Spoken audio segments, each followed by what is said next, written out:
It's important to know the proper way to maintain your gutters.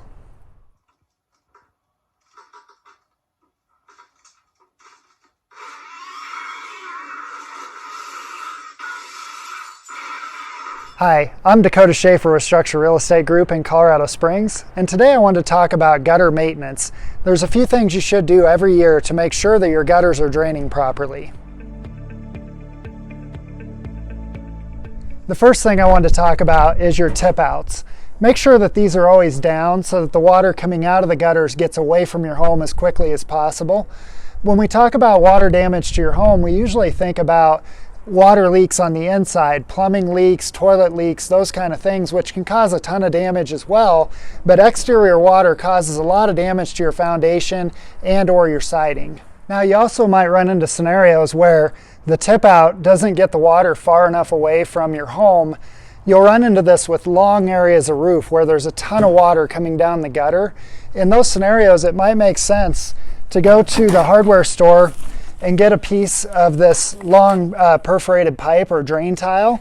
And then they've got connectors, and it's real easy. You just take your tip out off and then put the connector onto your downspout instead, and that allows you to get the water further away from your home in those instances where you have a ton of runoff coming from one section of roof. Next time it rains really good, take an umbrella and go outside and just watch how much water is coming out of your downspout, and that can help you determine if you want to do this scenario or not. Now, you can also bury these, so you just go ahead and dig a trench and you run it through the ground.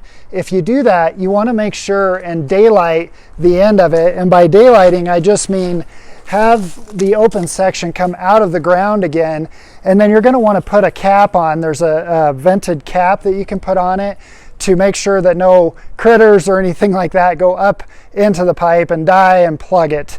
And you might have to clean it out every once in a while with that. But it works great for those type scenarios and keeps the water further away from your house. A few times a year you want to check your gutters for debris.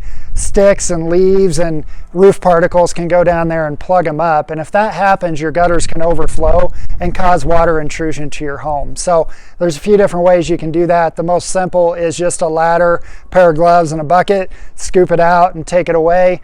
There are things that you can buy online that will hook to a hose if you can't reach it, and you can blow your gutters out that way.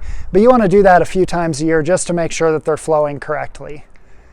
The last thing you should look for with your gutters, when it rains the next time, check out all of the joints in the corners, especially if your home's a little bit older. You may have some leaking, and that'll look like this.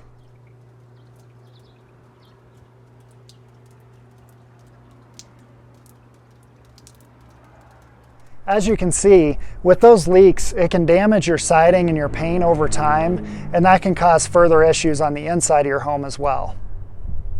So to remedy the leaky joints in your gutters, first of all, you want to make sure they're nice and clean. So take a small brush or a rag and get rid of all of the particles that are around the joint. And then secondly, you can take the spray rubber in a can and just coat the inside of it really thoroughly to stop those leaks. Or you can buy tubes. It comes in like a caulking tube, and you can use that to seal that joint. Make sure that you get a good seal on it, and it'll take care of that problem. Thanks for watching our video. If you have any questions at all, feel free to hit the contact button on our page or call the number on the screen. And we'd love to have you subscribe to our channel for more homeowner maintenance tips.